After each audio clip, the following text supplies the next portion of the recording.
Hello, it's the CyberDudes podcast again for episode 14 and your news up to the 11th of November 2024. I am, as always, Robin Thornton, and with me is still Omar Sangarima. How are you doing, Omar? Still here. Yes. Still here. I'm still here as well, but tired. Trying to do some gardening, and it's not. Just not been going. Is that a British thing? Y'all still garden in like November?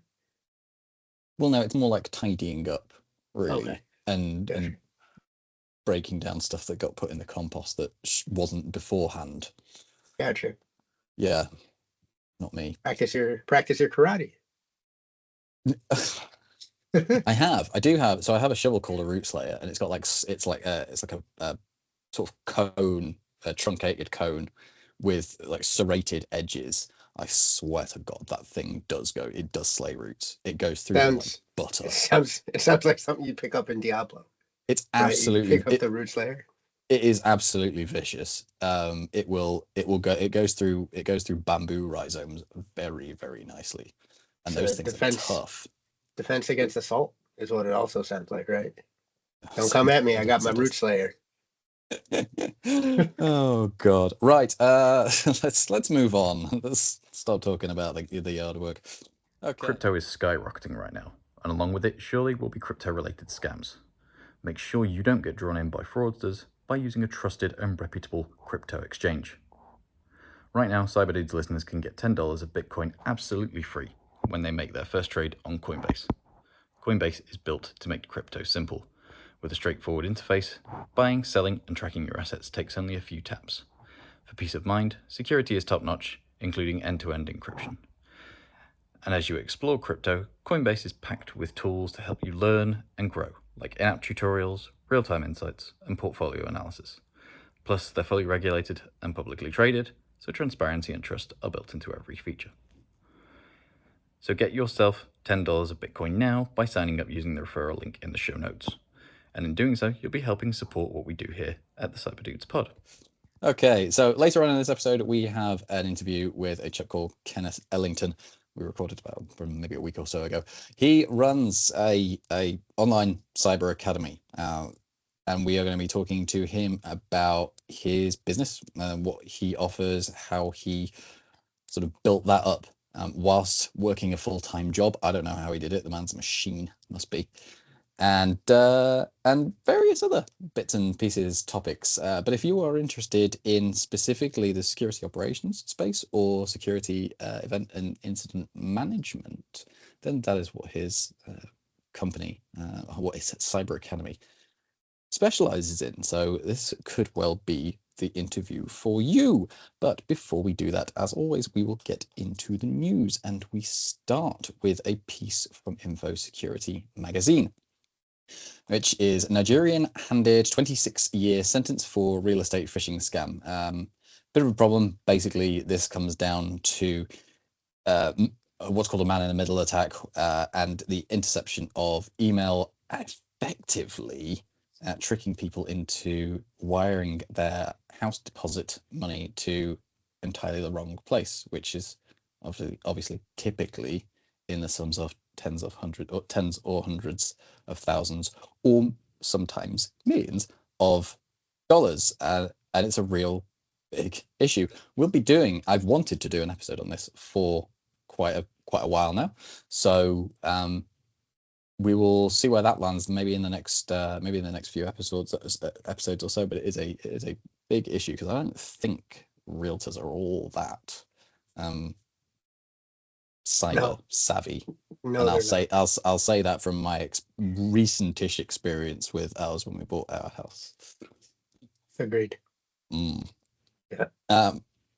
Recorded future: Moldova elects pro-West president Maya Sandu despite Russian interference. I think this is a bit of a win for the good guys in this one. It's whenever you have Russia interfering in your elections, as we've found out very recently, things can get a little bit fractious. So good job that Maya Sandu was able to resist all of that nonsense going on there. And a piece from Bleeping Computer here. Germany drafts law to protect researchers who find security flaws. Good news, really, because even if you are doing the hacking with good intent, you do somewhat flirt with a fine line between Good Samaritan and criminal activity, don't you, Omar? It's such a big topic these days, especially like you mentioned with the election and where like money goes and where it comes from, soft money, dark money. I love that line, right? Where scamminess versus Good Samaritan activity. It's a fine line between love and hate, etc., etc. Spot on. I mean, it really is as well, and particularly when it's you find a vulnerability in the system of somebody who feels as though they've been caught with their pants down and wants retribution out of a sense of having felt embarrassed. That's a real problem. And there was a recent, I know more closer to home, there's a town in Ohio that straight up sued a researcher for decrying. Yeah, the town mayor or supervisor, whoever the fuck, said, this town is fine, we're cyber safe.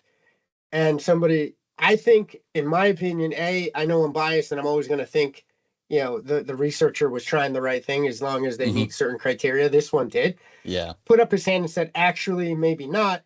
And I think tried to reach out through proper channels to the government and help them out. You're going to get basically a free security assessment off of somebody who looks like they knew what they were doing. But instead of saying thank you and bringing them into the fold and helping out, they said, GFY, we're going to sue you, or we're going to put a bounty on your head, essentially. We're going to call you a criminal. It's not the way you should play these games, and I'm glad to see that this is changing, at least in some arenas worldwide. Well, if you want to play good games, unlike the people who've been... I don't really know where I was going with this segue.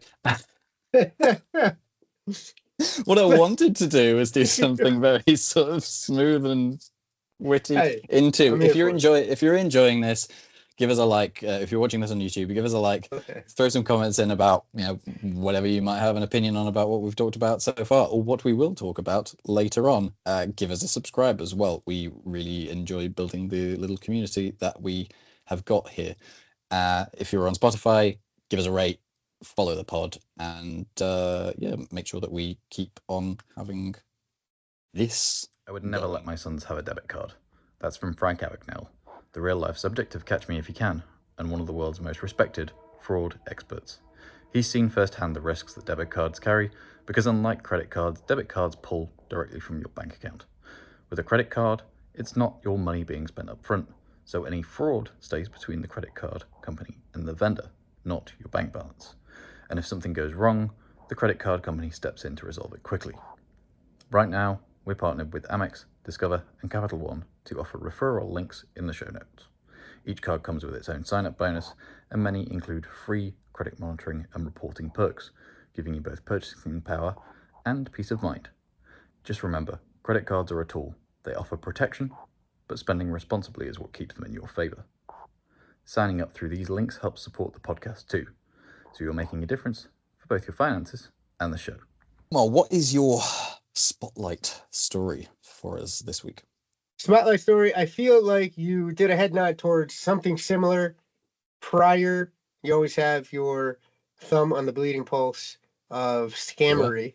Yeah. You do. I'm telling you. Sometimes, like you mentioned with the mortgage stuff, that you actually turned me on to.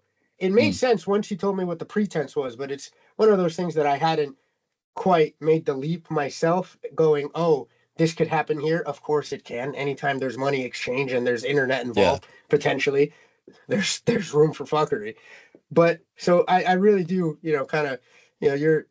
I could easily say I get my news from Robin Thornton. But for here, it's a follow-up at least on kind of a bit more of a sophisticated scam. So DocuSign is one of those tools.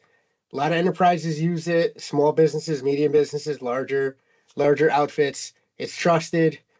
Adobe has the same sort of deal. Signing documents in the age of the internet has always been something that if you figure it out, you're going to make some money, you're going to create some decent workflows. And DocuSign has. I'm not out here saying that they haven't, same with Adobe.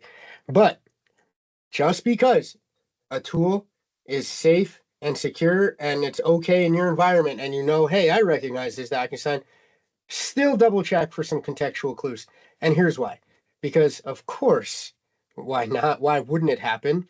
Nefarious actors figured out a way to abuse the APIs and so what they did was they set up legitimate DocuSign accounts. They sent out seemingly at first snuff legitimate DocuSign invoices, would get them signed by people at target environments or target companies, and then would take those Oh, I legitimately thought you were talking signed. about Target. Yeah. Hey, just no, hey. specifically at Target. Oh goodness. I mean, it might be time to take out the piñata again. I don't know. It's been long enough, and they probably have done some dumb shit over the last couple of years. No, I know good friends at Target. They have great security researchers. They're trying. Did I ever tell you about the dumb shit that they did whereby it's oh god, the selling to a young lady? That's the classic story. No, and outing that she was pregnant to. Oh, to that her one. parents? Oh yeah. Oh, Yeah. that was years ago. That's one of Will's old hat. favorites. No, Yeah. no, it's very much more of a basic dumb shit. This was several months ago. I just wanted shower gel, right? And Okay. the one that I always get was locked behind a friggin' thing with no staff in sight. On the next bit right, of right shelves, next to the baby formula, because they lock that stuff now too. I'll tell you. Diddy's in a detention center. They don't need to lock it up. Oh, Anyway. no. Oh god. Try as he might with 7 attempts at bail later. Nah, bro, you're staying put, my friend. Like, yeah, that's good. What are you in for You're- this time? Stealing the baby off. Stealing, baby. But he's knocking off trucks like he's in The Sopranos, because apparently that's how he buys that shit. Oh god. It was all so weird. No, anyway, no, it was okay. The shower gel I wanted, like locked behind a frigging cabinet, no staff in sight. On the next set of shelves over, something that comes in smaller amounts at a higher price is not locked away, so it's like higher cost per unit product. Sure. And I'm like, this is the fucking stupidest thing in the world. Like, why can I not, like, who steals shower gel? Like, this is You'd be surprised. This is just We just talked about. but well, yeah, but no, but my point being that actually, like, if stuff is going to be getting stolen to a degree that, and whoever the hell works in like loss prevention or whatever the hell it is at Target can correct me if I've got this totally wrong, but I'm sure it's just this like Please come on the performative podcast. bullshit. We'll interview you. Yeah. Like, I want to hear about this. I'm sure it's just a load of performative bullshit to make it seem as though, like, oh, basically, like, don't steal because we have, like, controls that are around this and all of that sort of stuff. Where in actual fact, probably the majority of the theft that they, or like, what do you call it when stuff just kind of goes missing? Shrink. Bad debt. Shrinkage or whatever it is. Like, the majority of that is going to be somebody in the loading bay taking a pallet and putting it aside somewhere where somebody doesn't know. It's not getting stolen off the shelves. It's the people that work for you are stealing that shit. I mean, I don't want to go into specifics here, but I have heard of that close to home. So yeah, it's stuff can happen pretty much everywhere. But that does remind me of the concept of, where you can tie a horse to like a lawn chair, right? And the horse will just stay put. But in reality, you can just get around, right? Like if the horse wanted to move, it's all, like you said, it's performative, it's theatrical. Maybe it changes. Maybe that's just the bin that they stick stuff in periodically when they get reports from the home office. Who knows here? Yeah. Anyway, back to DocuSign. So DocuSign, right? So it sets up. So the bad actors set up legitimate DocuSign accounts. Then they send spurious invoices, things needing signature. And it's the added step here that I wanted to highlight, because I think that raises the level of sophistication.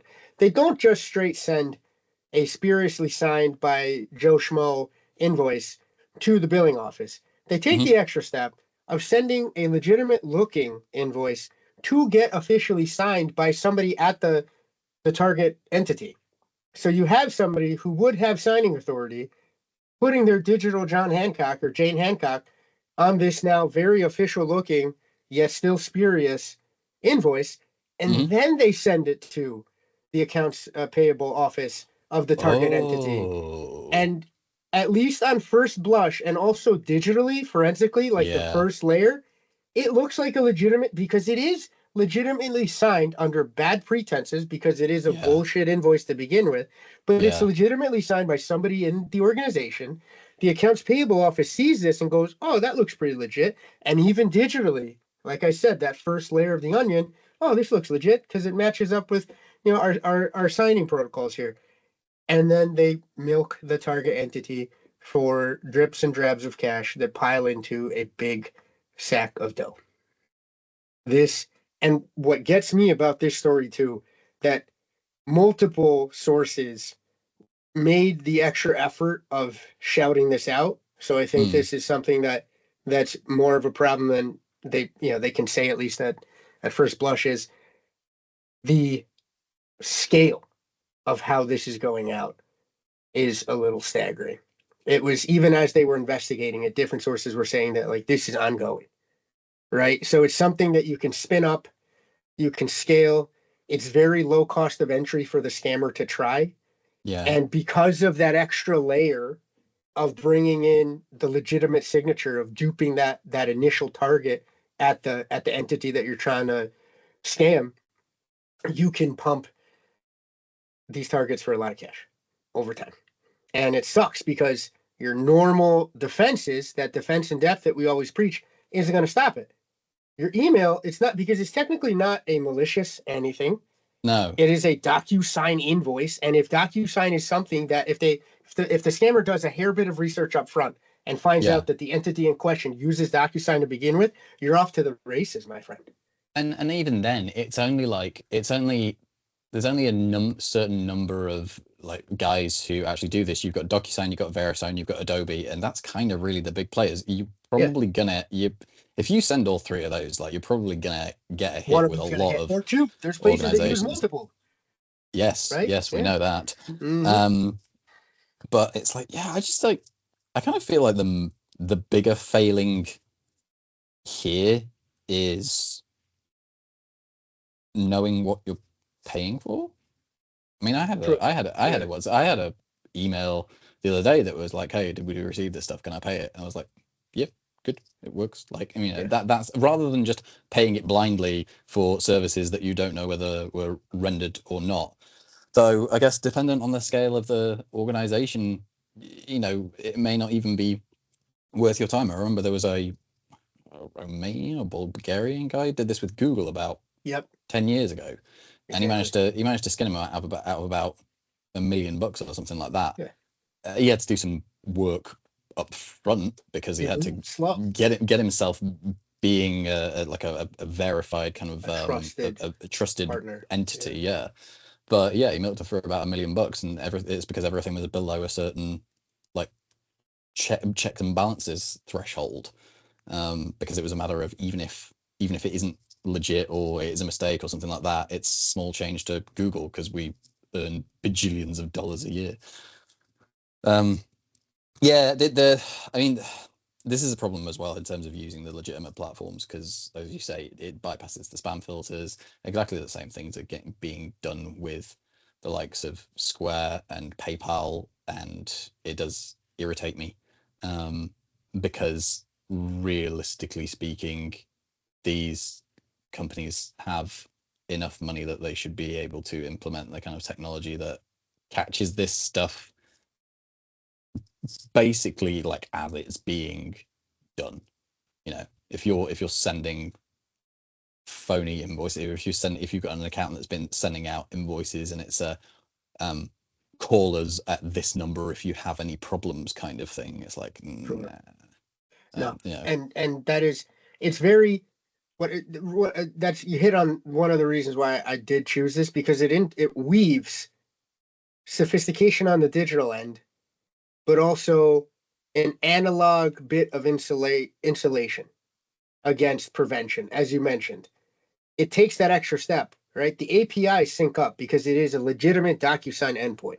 So even if you're one of those great organizations that's blessed with a security team that cares about API security, which is still relatively new. It's kind of on the nice to have list for a lot of organizations at this stage still, the way cloud was maybe 5-10 years ago. But even if you have that, this would check out at first glance because it's a legitimate API endpoint, from DocuSign sending what looks like, again, actual approvable traffic. It's not like, oh, wait a second, you have, hi, I'm a scamming API.com trying to just hit you with something that looks like a DocuSign or a VeriSign or an Adobe.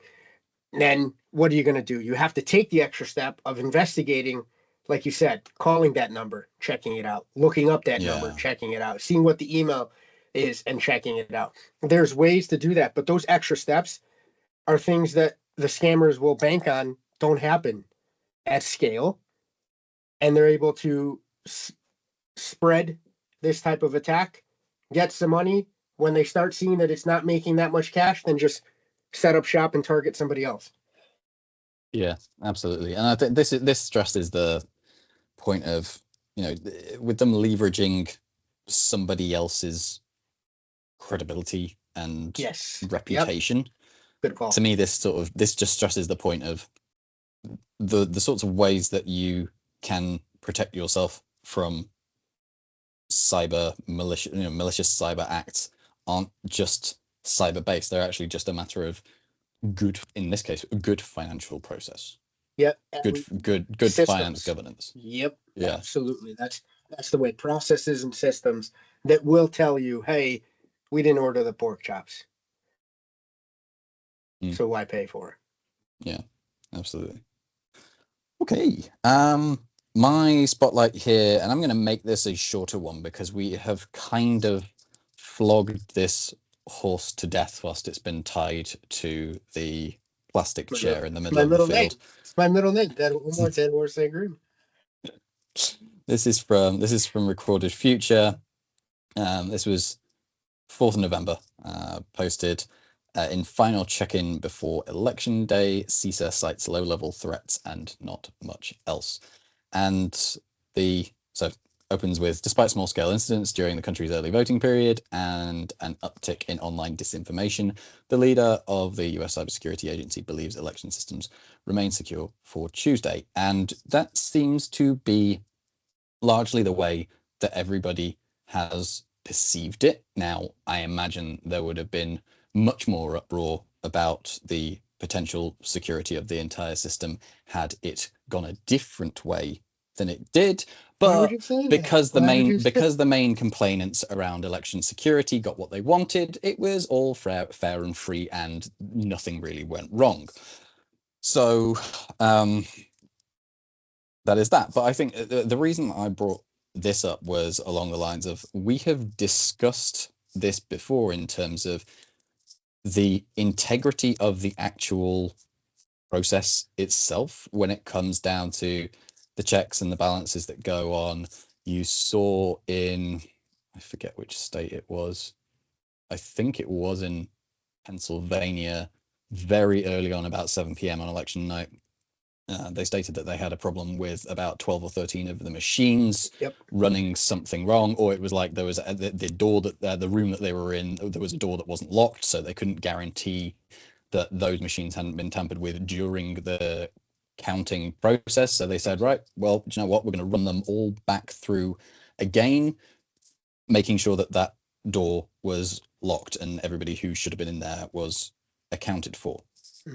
And so, so that was that. And that was basically your point. There's too many touch points in here and too many places that it gets checked, and no specific internet connectivity to any of the machines that were doing counting and all of that sort of stuff on the night. But that's not where you really target it. If you have had 6-8 months, screw it, a year, 2, 4 years, 6 years, 8 years to mess around with public opinion through the use of social media. And that's kind of unfortunately what has been proven to have been happening. And it's not just one way, or it's not just for one side or the other. There's the disinformation that favors the left side of the political fence in this country comes from Iran. Disinformation that favors the right hand side of this country, and probably actually China as well.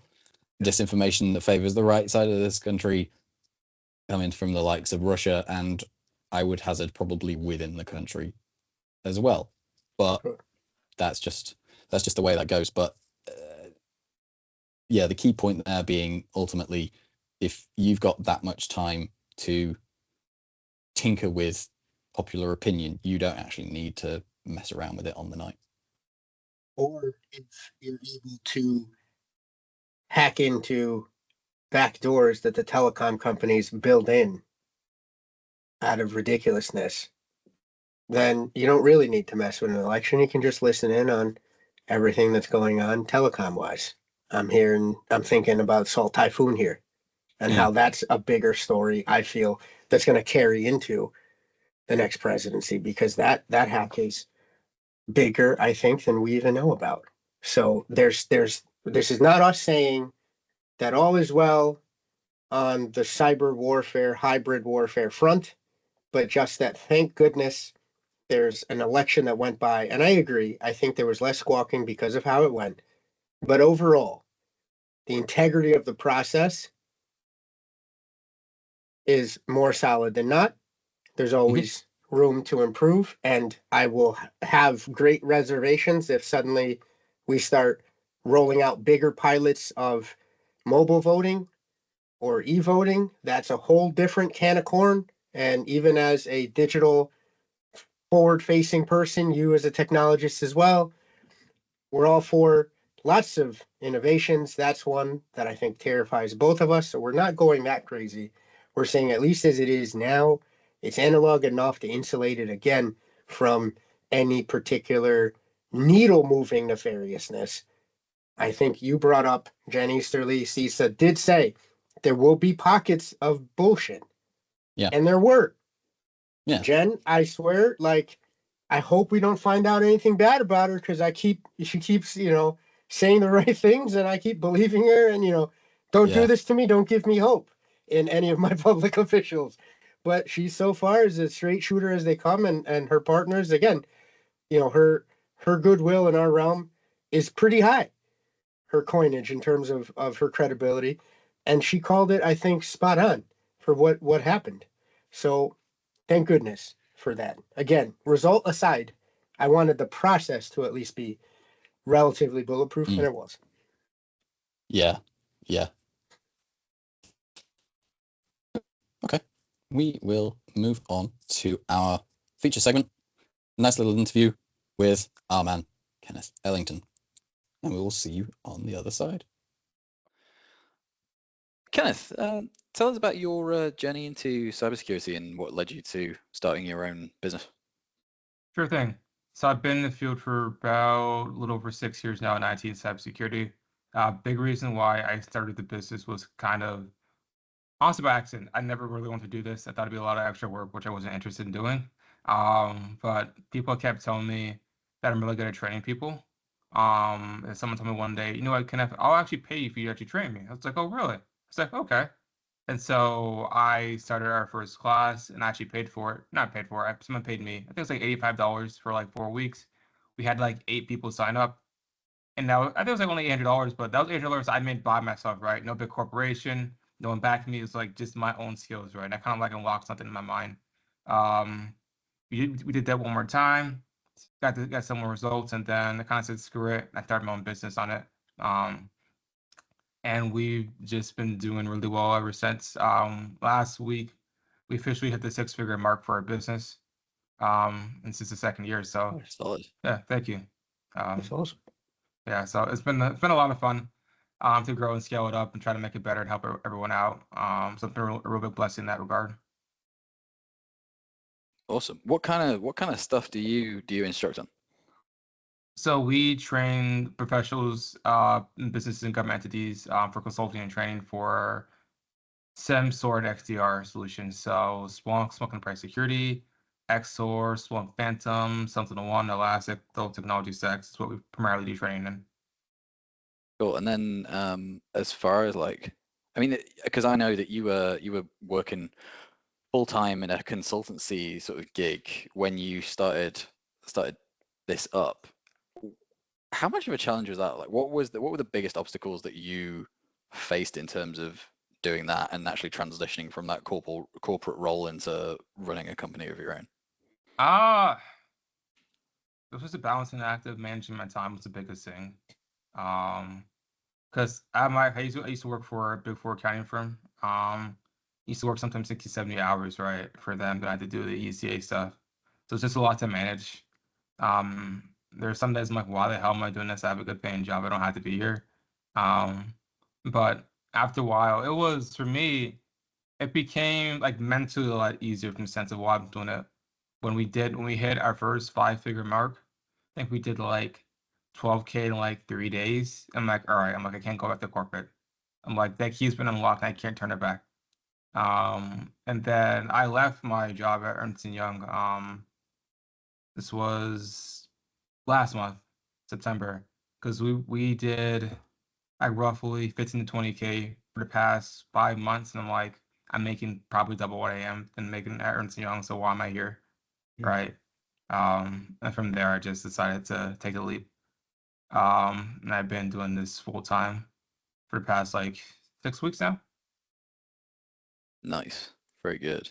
It's kind of like a little bit, it reminds me a little bit of when you get all the people going like, oh, well, like Bill Gates was a college dropout and whichever other like tech sort of kingpin or something like that. And then it's like, well, yeah, but they only dropped out because like, you know, you only leaving Ernst & Young because it's like the alternative's way more profitable.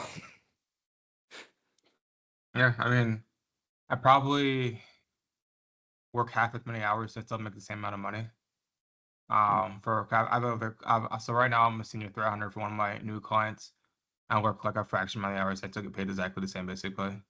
And so if I want to like basically take a long lunch or do some other stuff for my business, my clients do not care. The big thing is make sure these tasks get done because I'm a threat hunter, I'm like tier 3, so I'm not on call, right? I have certain tasks I'm supposed to do throughout the month. I get those done, and they're happy. So I get to basically do what I need to do. You always hear though, I mean, when it comes to setting your own business, you end up with challenges of scale. Like, how do you deal with that scale challenge? Because I mean, you've mentioned a couple of times that you've used we, right? So it means it's not just you. You've got a few people who you work with there. Like, how many people have you got there? How are you dealing with that? All the admin that sits kind of in between, and how have you found the challenge or what works in terms of growth? So having a really good team around you, I think, is really necessary, especially when you're starting off. So I am still the only full-time person. Well, technically, I think Brian technically is the other full-time person. So basically, like me and one other person. So I have a lead consultant, and I have a bunch of other instructors as well that teach their own specialty areas, like threat intelligence with Nigel, vulnerability management with Scotty, Elastic with Jocelyn. So we have a bunch of other instructors that teach different courses. So that's really, really cool. And then from the aspect of like scaling up, right? For me, my goal is not to become Google or Microsoft. I have no interest in running like a multi-billion-dollar company. That's not why I'm doing this. So for me, I have a decent idea of how big we want to get. And if we can actually get bigger from that, I either might sell my stake in the company or I might take a smaller role, right? And I'll just live in the island and I can deal with all that nonsense. So yeah, I think like having a really good sense as to why you're doing it and like what exactly you accomplish with your business is a really big thing. Because most founders are not going to end up being the long-term CEO if their company hits like a couple $1 billion, right?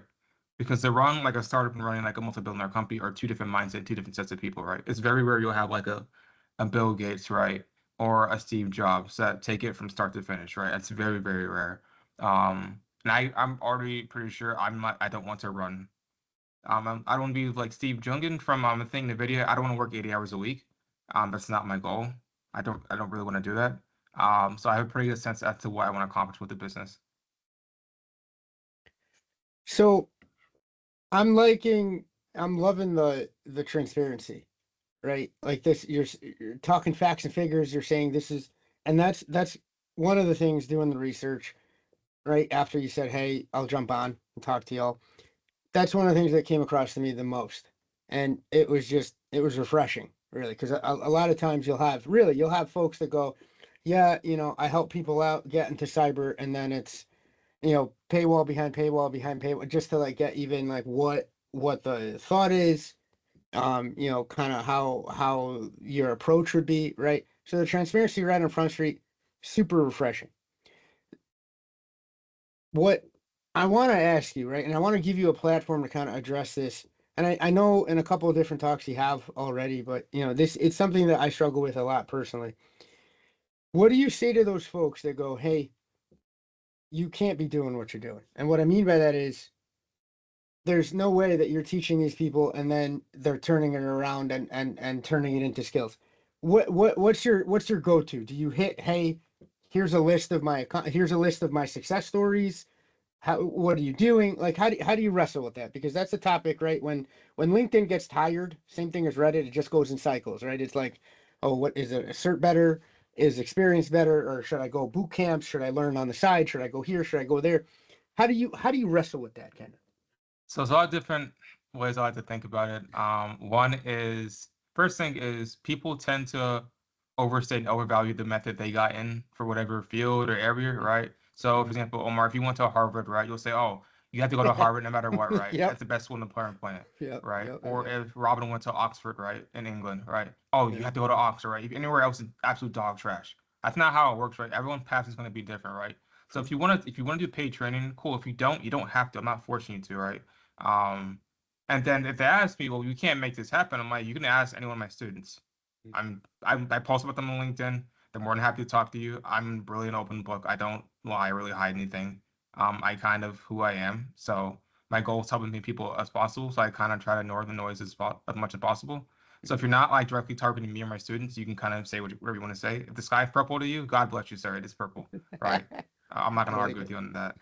Oh, that's the absolute way to go. It's just because it's I teach for some boot camp programs as well, and then I struggled with how to answer those questions. I'm gonna really take your approach, because sometimes when the rooms would start with like I don't know, those boot camps are snake oil, it's like, well, I believe in it. Like, some of them work, right? I've seen it. I've seen some of the students, your students as well, make it. So I wondered, now, going back a little bit, kind of piggybacking off of that, the holy trinity of, is it experience? Is it, well, hold on, let me take a step back. Let me ask you this, all right, and take it where you want to go. Is there such thing as an entry-level cyber job, in your opinion, or is it a offshoot of time in IT? Like, what's your take on that?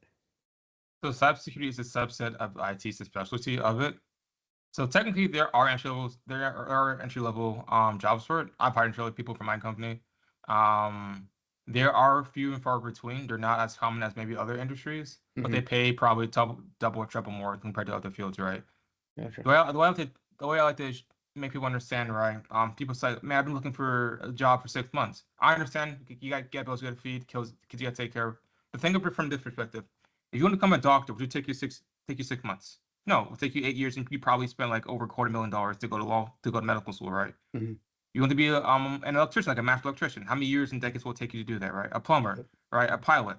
Every other major field, the barrier to entry to get towards our level for how much you guys probably make is either years or decades, right? So think of from that long-term horizon, right? If it takes you 2 years, which it took me 2 years out of college, right? True. That's perfectly fine, right? In the long run, you're going to have a really good career a lot of the times, right?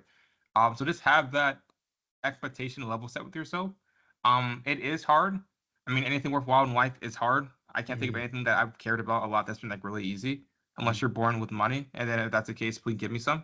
Right. Then what are we talking about exactly, Kenneth? Yeah. So I would say just have that perspective, right? It's going to be hard. It's going to be a lot of work, right? But if you really care about it and want to do it, right, then you'll make it happen. I think that is an interesting point there, especially with regard to the expectations. It's fine for there to be an expectation of six-figure salaries around the roles, like there is with doctor or a senior civil engineer or something like that. But there's always the appreciation, or I'd hope there would be, especially with something like a doctor, that you do have to go through that 5-6 years worth of vocationally targeted training in order to get to that six-figure salary. But to your point, it kind of, people skip that with our industry. So it's just kind of this weird sort of scenario where I think to Omar's question, maybe as a way of trying to fix that expectation thing, is that there's been this sort of nixing of the concept of entry-level jobs, because entry level is not commensurate with that kind of salary. But there's also that sort of scenario where it's like, oh, okay, well, now there's no easy direct way into cybersecurity, because and again, it's because those salary expectations around those kind of roles just are unrealistic. So I would say, this is what I tell people: be willing to do what you have to do what you want to do, right? So especially for people, so for my discovery call clients, I normally talk with like a couple times a week, right? Trying to get new students and clients, right? If they're single and they don't have kids, I tell them be willing to move. Be willing to move. Hey, if you have to move towards middle Utah to get a job, do that, right? If you have to move towards Alaska, middle Washington, and mountains, and definitely do that, right? Do not be picky when you're starting off with, right? I see people, like, I met with some guy, I want to say this was like maybe last year. He was struggling to find a job. And I'm like, oh, well, where do you live? He's like, middle of Kansas. I'm like, well, I'm like, you might have to move. Wait, move. I'm like, I'm not going to move. I'm like, well, then it might take you years to find a job, because where you're located at, it's not a cybersecurity hub, right? If I want to be a shipping expert and I lived in Oklahoma, it's going to probably be hard, right? Because there's not any bodies of water, there's not any ports, right? And yeah, so well, can I be fully remote? I'm like, you can. It's just you're gonna be competing with people like me or like Omar, right? And you're not at our skill set yet, right? You don't have the experience for it. So eventually you can be remote and go back to Kansas and go back to your hometown. That is possible, right? Again, just have that long-term horizon. I think people see me be full remote and like, I want to be full remote like Kenneth. I'm like, you haven't put this in the work that I have put in yet for this, right? I did 80 hours in college for like 2 years, basically, between school, work, my 2 jobs. Right, that was my life. I didn't do anything else. And so, if you're not willing to do that, then it's going to be very hard for you to acquire those job roles. It's possible. It's just very unlikely. I wouldn't bet on it. Yeah, there's a bunch of people who've, I remember for the past few months I've been seeing, and whether it's, I think like Jimmy Carr's said a version of it, Steve Bartlett, Alex Hormozy, it's everybody likes the idea of where you are. They just don't like the idea of the path that you have to take in order to get to it. Yeah, it's a lot of work. It's been worth it. I honestly love what I do. And the funny thing is, and Scott Galloway says this a lot, right? You become passionate on something when you become really good at it, right? So the more you practice something better after you get it, and the accoutrements of being really good at something, right? The more you'll love it, and the more you'll be passionate about it, right? When people are passionate about like soapstones and stuff like that, right? And no kid's like, you know what, mom, dad, I want to be like a granite expert. No one says that, right? But them becoming really good at it, right? They're making a lot of money. They're able to take care of their family, go on awesome trips, buy cool things, right? Go to basketball, baseball games, or football games, like box seats. Then you start to become really passionate about it because of what they can do with it, right? So have that type of mindset, right? The better off you can be at something, the more passionate you will naturally become at it, right? I love that's going to stick with me, Kenneth. No one ever says I wake up and go, I want to be a granite expert. I would really, if I heard that out of a young kid, I would stop and say, okay, talk to me about this. Where did you get your passion for granite? It has to be a family business or something at that point. I knew a kid who was really into vacuum cleaners. We never quite figured out why. To this day, right? He's gotten older, he's grown out of it, but I'm like, why? That's gonna, and anyone who quotes it made one person an awful lot of money. James Dyson would attest it's a very good thing to be interested in vacuum cleaners. But this kid was like 9, and like he would obsess over. He would come over to the house and obsess over one of my friend's kids. And anyone who quotes Scott Galloway is a friend of mine there. It's really, he's done a ton of those, right? The newsletters where it says, listen, you got to match, don't pursue the passion. You got to match what you're good at, get paid. And then, maybe later, right, you develop a passion for it. But like you said, for what it can do for those around you. So kind of piggybacking off of that a little bit, then, did you have the passion for teaching, or did you develop it as you said, hey, I can do this and it can help me out? Like, where did that kind of come from? I got that passion probably from my dad. My dad loves to teach people. So my dad's actually a software engineer. He's been for the past like 28 years or so. Wow. So I kind of got that passion from him. So I taught initially like elementary school students at my old elementary school back in my hometown, and like to see like a bunch of black and brown kids that look like me, like really love cybersecurity and technology, that like meant everything to me. Excuse me. Then from there, I started to teach actual adults and professionals, and that's when I actually realized I could make a lot of money from it, right? But the initial passion, was just I like to help people, and I figured out, hey, I can actually build a very profitable business and career off of this. Now, you mentioned seeing a lot of black and brown kids get excited about cyber. Same thing, on my side, right? I'm pretty proud of our day jobs where we work day to day, right? It kind of bucks trends in that. It kind of bucks trends in terms of being a bit more inclusive with ladies in cyber too, right? The numbers are just are pretty slim, and we have a good complement there. You've mentioned before that you have hit issues of racism, and non-inclusivity in tech. Could you go into a little bit in terms of like where you would hit that and kind of how you worked around it? Yeah, so it's been a couple moments. This was like racism. Just I realized that a lot of people look at me inside cybersecurity. So this is back when I was like, I want to say maybe 20 or 21. This is back in St. Pete, like in Tampa, St. Pete area. So I went towards like this technology and software development meetup, like in downtown St. Pete, because I'm trying to get connection, trying to find jobs. That's what I did every week when I was in college, because I wanted to get to where I need to go. So I was there, and then I was looking around, and I was probably maybe the second black person out of like a room with like 300 people. I'm like, all right. I'm like, now I'm turning to what my dad said. There's not a lot of us inside this field, and that's kind of like an eye-opening experience to know that. It kind of sucked. I'm like, there's not people I can kind of relate to, like a cultural perspective, and like my background. And this was like I think the same year. I was interviewing for this construction company. I don't remember the name. But my name is actually British. I'm from Jamaica, so I guess my former masters of my people gave me a British name, right? Yeah. So my name is Kenneth Ellington. And so when I was interviewing for this position for a construction company, for an internship position, I guess they expected me to look like Robin. And then when I came on, they were like, "Oh, like we thought you were gonna look different." I was like, "Oh." Like about okay. That. Yeah. Oh no. So stuff like that has always like come up. And then another thing is like, especially at the executive level, there's not a lot of black people in general, right? So whenever I was at Ernst & Young, I would immediately go towards what is it? They have like a board chart in every organization, right? Sure. About who's in charge, like CISO, director, for all that stuff.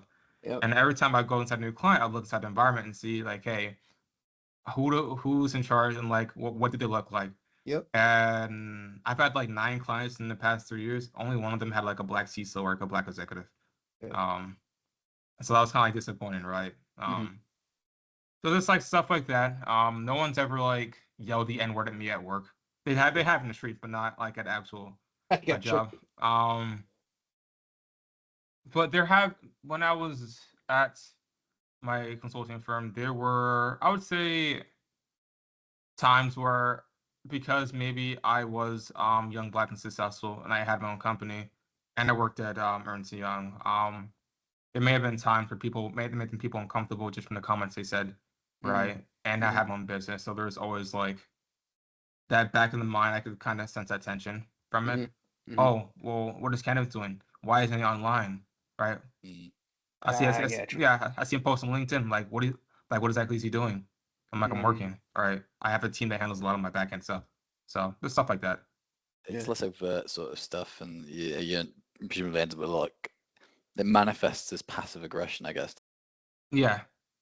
Which is, it's very mentally draining, right? They're called like microaggressions, right? Like every day, it's like a small paper cut, but it adds up over time.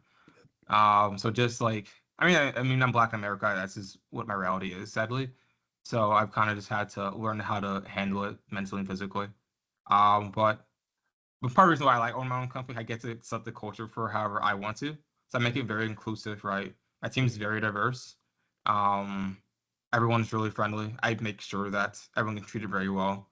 And so because we're one student away from hitting our goal, and once that happens, I'm gonna take all my staff in Dallas. I'll give the rest of my staff like a small little bonus. All my staff in Dallas, I'm taking towards like a 5-star steakhouse, basically. They can order like whatever they want to for their Christmas bonus. Nice. See, that's, and Very it's nice. and it's really, it's about, I think, then modeling like you're doing the sort of environment that you would have preferred having, right? Or that you like coming to work in, which is one of the benefits of running your own shop. And then also B, right, having, unfortunately having seen those things in other places and going, it ends with me. We're not going to be, kind of perpetuating that, going forward. Now, do you, and this is going to be a loaded question, right? So, as a Hispanic, I have distinct feelings in terms of like, if the Hispanic community is doing enough, right, to be inclusive in cyber and inclusive in tech, right? We'll say tech and then cyber as a subset.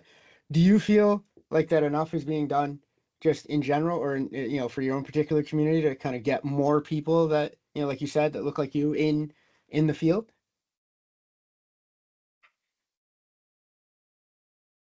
I would say at a entry level, junior level, probably yes. At an executive Mhm. level, no, not Gotcha. even close. Okay. Like real positions of power where we can have real influence, no, Mhm. I don't feel that way whatsoever. And do you think any ideas in terms of, and it's okay to say, because I wrestle with this, and I at the end of the day I go, I got to put it down, I got to work, right? Like in terms of thinking about this, but any ideas on how to break through a little bit? Because that's, I'm hearing it, and I observe it kind of similarly as well, right? There is that push. You can make the outreach to get junior and entry, or maybe even mid, right, mid tier, but then breaking through to that next level, seeing a more diverse CISO representation, maybe not. Like what? So what's the roadmap you would say for that? I mean, ultimately, at the end of the day, is getting people to look like me in higher positions. Is Mhm. honestly the biggest thing. People like to hire people that look like them, and because we're Mhm. not in any of those spots, we don't ever get hired those spots, right? Mhm. You know what, man? Robin just, I didn't get him right, man. He just like gets me. I'm like, really, John? I'm like, why? I'm like, I don't know. I just feel like a connection with him, I got you. Yeah. right? No. And Yeah. so just like getting us in those type of positions, Mhm. I think is going to be really important. So I've been trying to promote my people as much as I can, getting in them inside the positions, either with my firm or different firms, right? Mhm. So that's like the best I can do, because I'm really big about action. Because me complaining isn't going to do anything, right? I have the power and resources to actually make a change in my area, however small it is. So I'm going to make that change. Well said. Spot on. Spot on. Robin, kicking it over to you. Where do you wanna go from here? Yeah. Well, I was wondering, I kind of wanted to stay a little bit on the similar topic, but it's definitely just a matter of kind of curiosity, because I mean, obviously, what we've got going on at the moment, I think actually by the time this comes out, we'll have had the election, but there's a lot of stuff that's going around saying, Yeah. Harris is being kind of like a DEI kind of candidate, which is, patently nonsense. She's there because she's worked her way up and she's Good VP. at the She was the job. logical, Yeah. she was the logical choice. Yeah. He's Exactly. vice president. I don't That's like. what Yeah, like. exactly. Like, If there's any, if I'm looking for any replacements for any job, right? Like the V of whatever job it is would probably be my first look. No, it's the that's definition of me. the role. Yeah, it's the That's definition me. of the role. When the Yeah. president is incapacitated, the VP It's steps in, right? It's the logical absolutely. sort of like thing. But with regards to, and the reason the reason I preface with that is because there's, in that same regard as Harris being the DEI candidate, there's, there is criticisms that come up and saying that, you'll get people in people of color and minority backgrounds in certain positions on the basis of being a DEI hire, and that's kind of that's a narrow-minded criticism of the efforts to promote through people of those backgrounds into positions that sort of statistically and demographically that they should kind of occupy. Is there any point though where you have witnessed or felt that sometimes those efforts are or they can look disingenuous, in the sense that it's almost over the top and a bit performative, and it's there for PR reasons, and so that they don't get sued or a lawsuit? And like, have you seen that, and how does that feel, and what does it kind of like look like? I have a lot of things to say about this. One, I don't. Do people think they're gonna be like, "Yo, let's wait. Come over here. We got this JD job for you. My name's Brittany. Yeah, sure thing. Yeah, whatever." That's not how it's gonna work, right? I don't. That's why it's like, what are people talking about? For like, what's it? The new judge, the Supreme Court judge, was Jackson, right? Is her last name?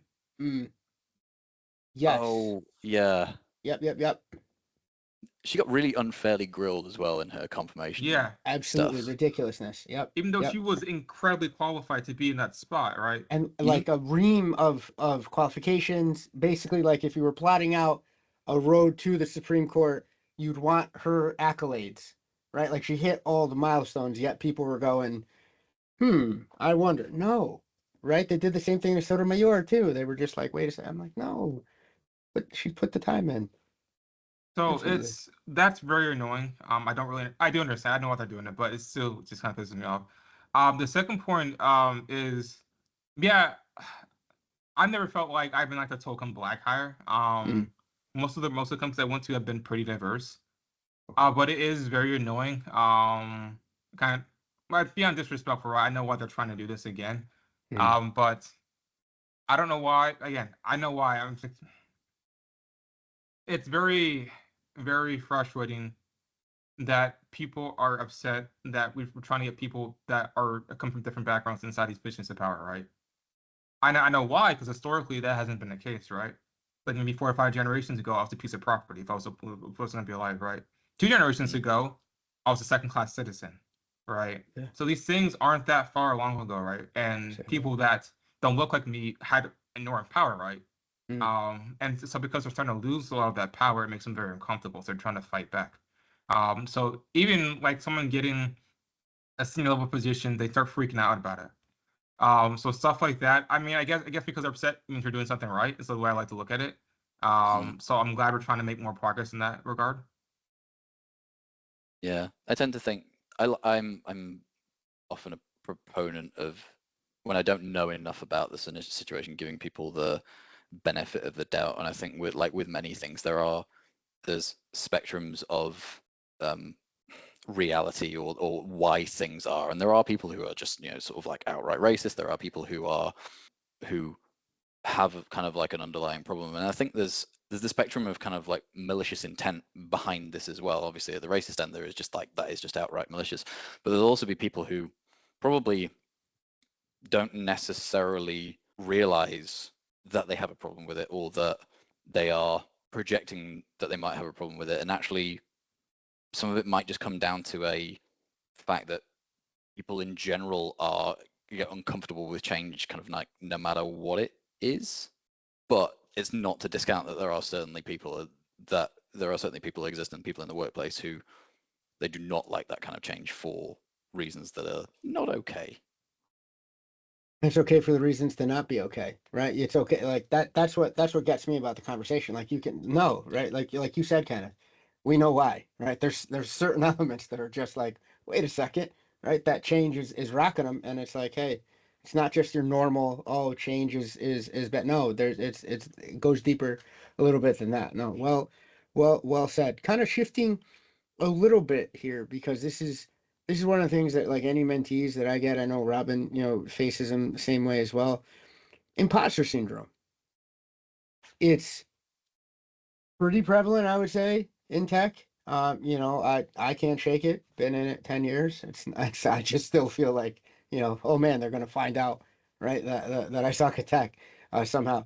How do you kind of grapple with it? And what's your go-to advice for folks that are also contending with imposter syndrome?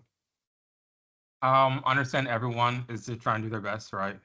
Mm. Everyone feels like they're a fraud, and even people that have been doing this for decades, right? Understand that there will never be like birds are singing, skies and pardon waiting for you, and it's your time to go, right?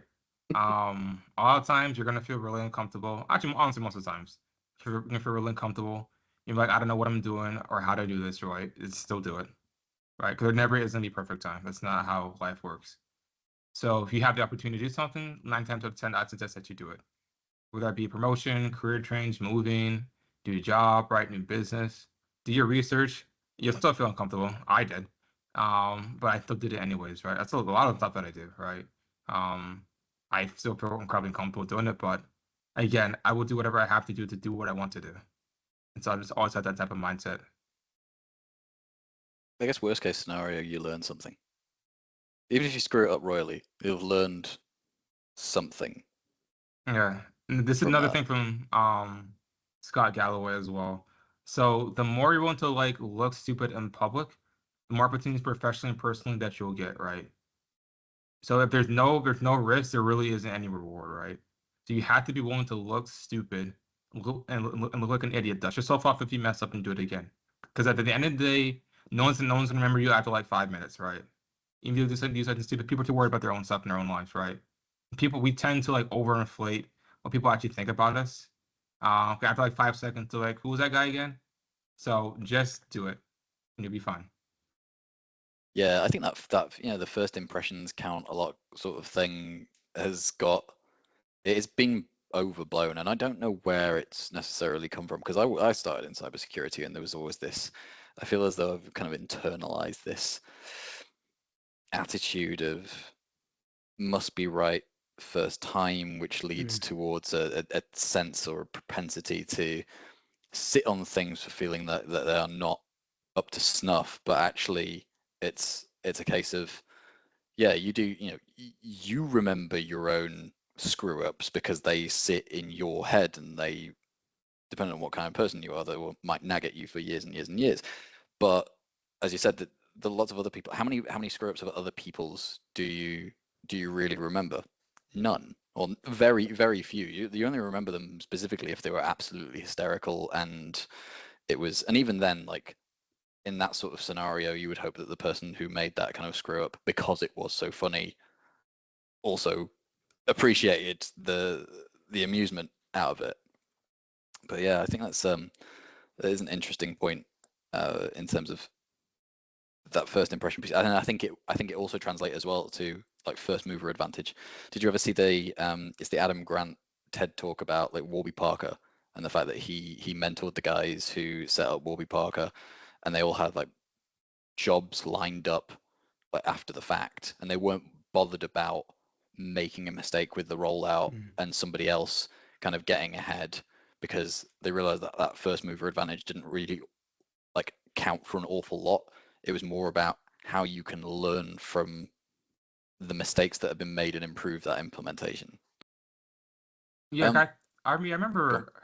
I know Warby Parker. People that started, they didn't know what they're doing either, really. They weren't glasses makers by their trade. Yeah. And so they were kids coming out of Wharton, I think. Yeah, and there's like a lot of trial and error to get it down. Yeah. Speaking of kind of trial and error and then getting the successes, what's been your most rewarding experience thus far in your career? Oh, how did that stand out? That's been like getting my students jobs, right? Getting them life-changing money so they can take care of them and their families has been like the biggest blessing I've had in my career so far, honestly. It was like a lot of job satisfaction I didn't get working at a big firm, right? Because I know at the end of the day, like, if they got shot, ran over by a bus so hard, they'll replace me next day. So just to see like people again that look like me that normally would get those opportunities, get jobs that pay over 6 figures or double or triple their salaries in like under a year, like means everything towards me. And then just keep seeing them succeed, keep them start their own businesses, start their own companies, right? Getting new roles that pay even more, so they take care of their families even better. like really awesome. Does that play into the joy or enjoyment of teaching I mean, because I kind of have this as well. There's the multiple ways it manifests. There's the light bulb moments. There's the things that you think are quite simple that it isn't apparent to somebody else, and you can see that you've enlightened them. There's then seeing that actually their life, in whatever particular regard it is that you've taught them, is now much easier than it was before. And then I don't necessarily know that I've had this myself, but in terms of what you've done, you've seen people go on to bigger and better things. Is that where that ties in? Yeah. It's just like really cool, right? Take someone from not knowing something at all, right? Or they're really hesitant about it, to making them like really confident. They can talk in front of a room of people about it, right? So one of my new instructors, Jocelyn, she's still in college, so I'm making her an elastic me because I know how lucrative that can be and what job security that can provide for her, right? And so it was funny. So I kind of wanted her to do a little bit more of elastic. So I showed her like a job posting about it. It was like for like a 6-month contract. I think they're paying like 110 per hour. And then I showed her about it. She's like, "Oh, holy crap!" I'm like, "Yeah, Jocelyn." I'm not blowing smoke up your ass. I can promise you, these jobs pay a lot of money. Yeah. So stuff like that. And then I made her do her own elastic presentation in front of the Women's in Cybersecurity networking group in Dallas. Actually, she did that last week. And so and then that same night we signed a brand new client. I took him out to dinner that night. So it's like a really cool experience. I don't know. It's just like, it's weird because like I'm my own boss now. I'm like an executive. I have my own team around me. So I feel like a full-grown adult now, kind of in a way. So it's like really, really cool. Because I didn't ever think I was gonna do this. So this feels like, I don't know. It's like I'm like a boss or something, right? Which feels like really cool. No, the one of my favorite Rick Ross lines is a boss means everybody's gonna eat, and you're doing it right, and it's that shift. I can see it, and I can see you light up about it, right? This is genuine. Like when you're thinking about, and it hits you and you're like, oh wow, like this is, because you're changing lives in a way. Now I would say, I get the sense kind of what the pitch is to the folks that come to you and say, hey, Kenneth, I need help, I want to change my life. You have that down pat. Is there anything you would have said to young Kenneth?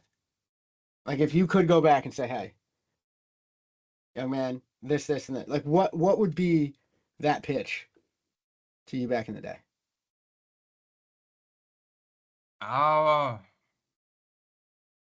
Probably don't be so hard on yourself, because I am my own biggest critic. I kind of had to be. Because if I'm like lackadaisical with my stuff, no one's gonna want to follow me, right? I have to set the example. So I'm always incredibly hard on myself to make sure people around me eat and are taken care of. So I'd say the biggest thing, especially when I was leveling up, was I was ultra hard on myself. If I didn't get a job, I didn't get an interview, right? I was like punished myself for it. And just to understand that, hey, this is a part of the process. You're going to fail. You're going to mess up. To just kind of enjoy the process. So that's probably the biggest thing. I told people, especially people around me, like the minute I knew cybersecurity was the thing I wanted to do, it wasn't a game anymore. Like this is like my life. This is what I want. Everyone didn't understand that, and I had to kind of let them go. My family understood it. They saw like how seriously I took it, and so they're very supportive of me in my journey with this. And again, I never saw myself doing it, but my family did. So my stepbrother and sister-in-law, when I turned 21, took them out to dinner, right? And I was telling them I was trying to get inside cybersecurity and IT, because that was like 3 months after I made the decision I want to do IT for my career. And I was telling them I'm struggling to like, kind of like one day you're gonna be incredibly successful. I'm like these people are high as hell. I'm like, I'm working in a deli making like $10 an hour. I'm like, what are they talking about? But they saw something in me that I didn't see myself yet, right? And now I talked to Tony, my stepbrother, about it, and Melissa, my sister-in-law, about it. And it's just kind of cool. I make almost as much as they make, and they're like executives. So like really, really like surreal moment for me. So is that kind of how I just want to jump right in. So is that how you kind of position yourself with the folks that you support, right, and that you help? Because I heard something right there, like you see something in them that they might not be able to see themselves, at least up front? Yeah. A lot of times they have a lot of self-doubt. My students that are watching this know who the ones I'm talking about. It's just, for a lot of them it's mental. It is literally just mental, right? They get in their own ways. They don't feel they're ready enough. They don't feel they can do this. They don't feel that they have the skill set for it, and so they won't do something, right? Because they're afraid to mess up, right? Or they'll procrastinate because they're afraid they're going to look stupid. I show them like everything that I'm doing. Again, I'm very transparent with how I'm building the business in my journey, right? Yeah. I show them like, hey, all the opportunities I get, I would just ask people, hey, how can I support you? How can I help you out? Same with you guys, right? I just asked. I'm like, I asked, how you gonna do the podcast with my friend? Can I be in the show and support you guys? And you said yes. 9 times out of 10, that's what will happen, right? And no one's gonna come to your house and punch you in the face. That's not how it works, right? But in our minds, we think that, right? We think like the worst case scenario, right? Yeah. But realistically, either they're gonna say yes or no, right? And you move on. You move on with your life.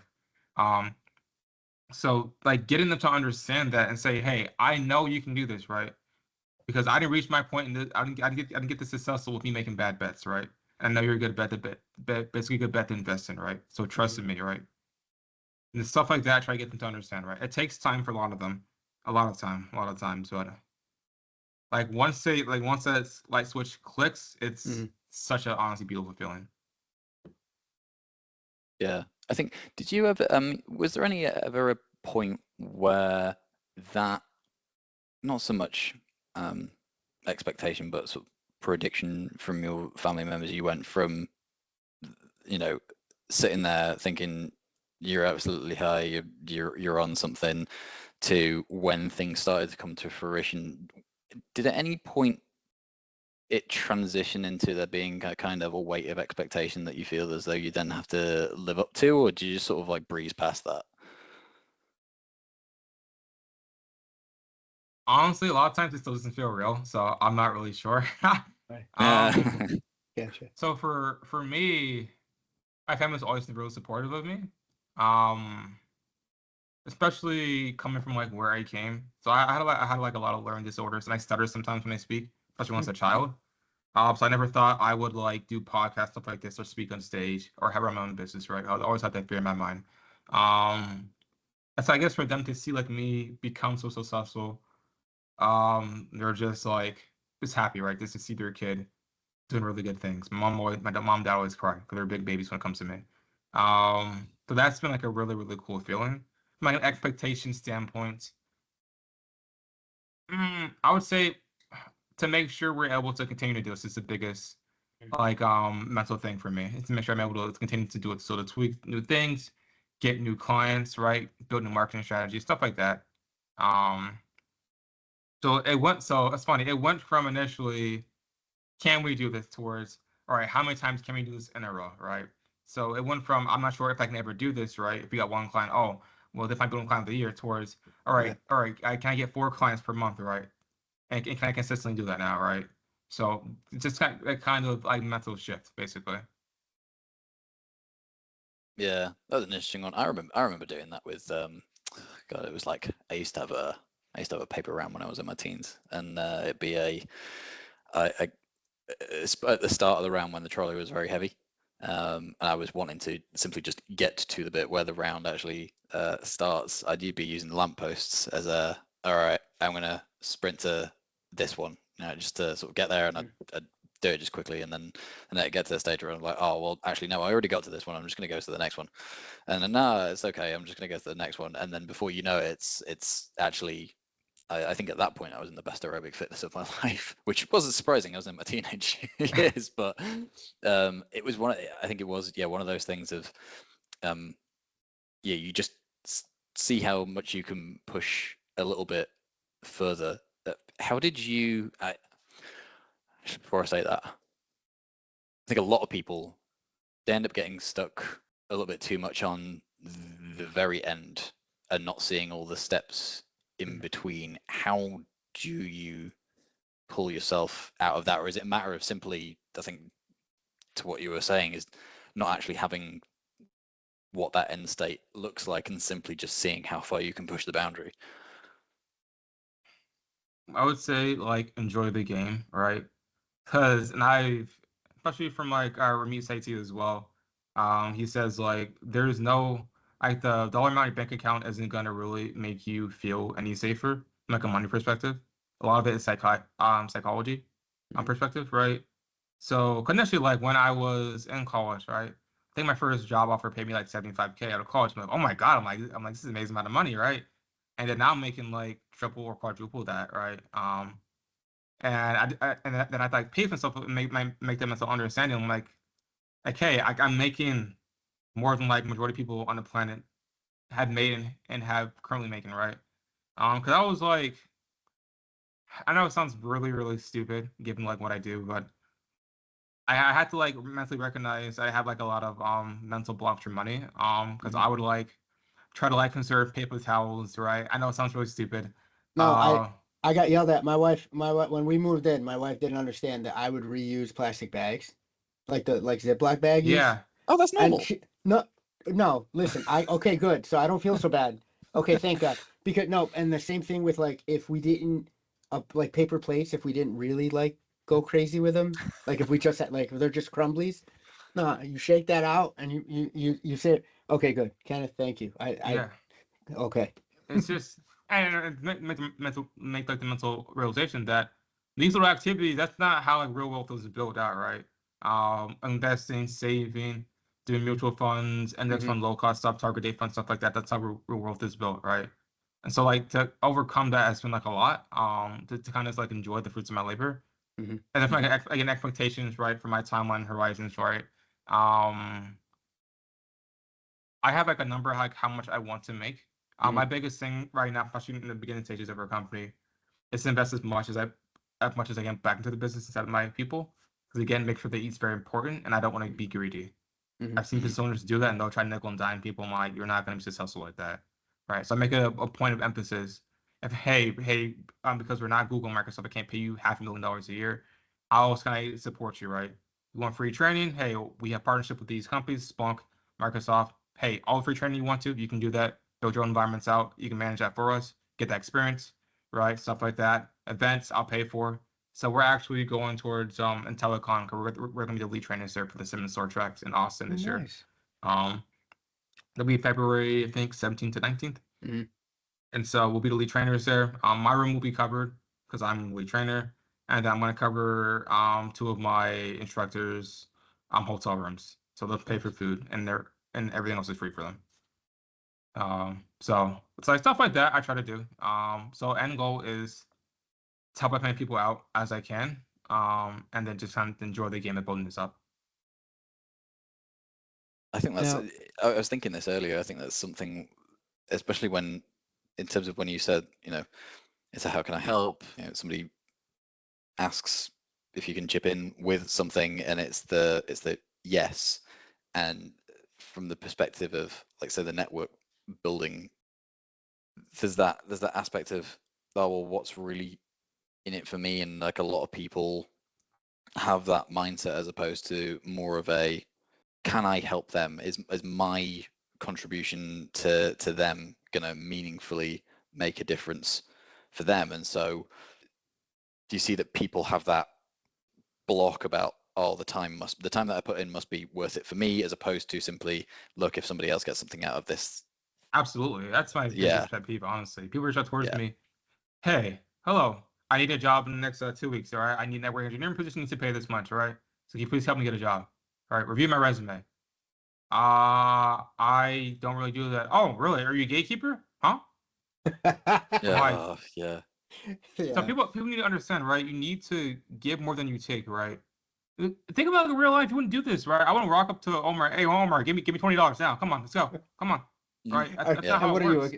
What are you, a gatekeeper? I love that, because that thing gets thrown around and it's just like a scarlet letter A, right? Like oh, you pose yourself as XYZ, and just because you're not willing to bleed yourself out for something, right? Or you're here to facilitate other people putting in the work, which is already awesome enough, and you're successful at it. So obviously there's a market, and you're doing good things, you're having other people be successful, but just because you're not willing to then drop everything and like place them, I guess, somehow magically, right? Because Kenneth is, I don't know if listeners know this, just got 10 jobs just sitting around, right? Like he's just ready to play. Like that's just nuts to me. I can't believe you get hit with that.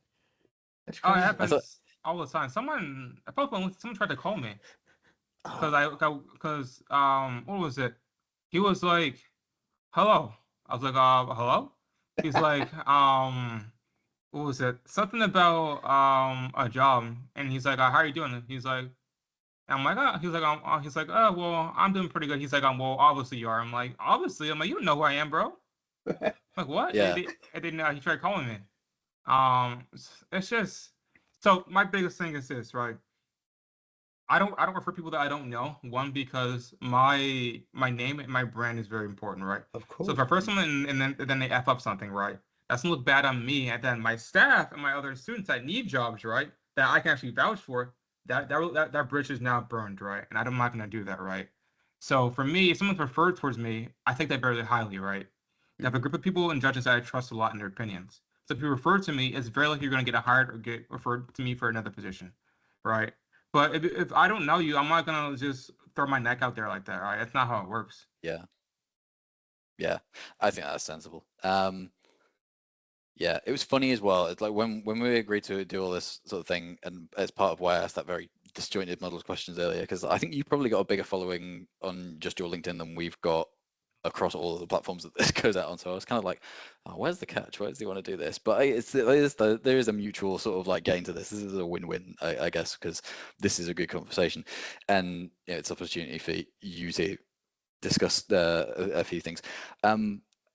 We've got a hard stop on this, so I will simply close this out with Kenneth. If people do want to work with you or do want training from you, where do they go? What do they do? How do they engage with you? Either me directly on LinkedIn at Kenneth Ellington or Ellington Cyber Academy on our LinkedIn business page. I think I'll give you guys the link towards our site as well. That's also in my LinkedIn bio as well, or our YouTube channel at ellingtoncyberacademy.com. And then just ask any questions. We can get you booked on a call. Nice. Fantastic. Sounds great. Thank you. It's Thank been you so an much. absolute. Yeah, Yeah. it's been a pleasure having you. Thank you guys. Appreciate it. Wonderful stuff.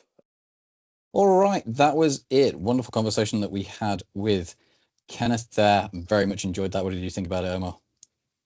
I loved his candor, and I loved his gameness for engaging wherever the conversation went. That to me really was refreshing, especially during this current news cycle being what it was, the time in the country's process. Loved having him, would absolutely have him back. Thanks a ton, Kenneth. Yeah, definitely. And yeah, I'd go with as well I think it's the kind of joy that he gets as well from doing the teaching piece, and anybody who wants to learn and who has the drive to learn, he's more than happy to help. I think you saw that with what he says about, like, it's not even paying it forward. It's kind of him making the first move in terms of how can I help out, even if it's nothing immediately, or there's nothing immediately in it for him. It pays, on the balance of, on the balance of probability, stuff will pay back later on anyway. You have to give in order to get. You can tell he loves the game. Being, I'm going to go with my tried and true sports analogies. If you're trying to make something work and you see a coach that gets that genuinely jazzed about your success, that's a good coach. That's somebody you want coaching you. Yeah. People who thrive on other people's success. That's really, really where you want to be. We've got details for Kenneth's Cyber Academy down in the description there. So if you are interested in SEAM or SOAR training, then by all means reach out to him and see what is on offer. But with that, we will be back again next week with a short news segment. And until then, stay cyber safe. Adios.